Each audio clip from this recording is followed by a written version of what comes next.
1995 Chevy K3500 6.5 liter turbo diesel. I did have cylinder head gasket go out last winter, and there was a pit mark on the passenger side. I ended up using JB weld, smoothing it out with a file, putting it all back together, have reconditioned the batteries.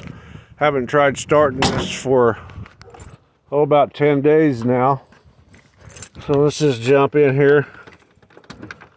Glow plug light comes on. Wouldn't surprise me if it doesn't start right up, but it might.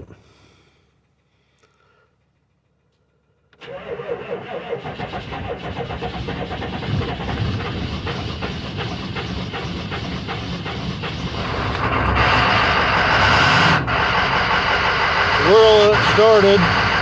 Batteries still are a little weak.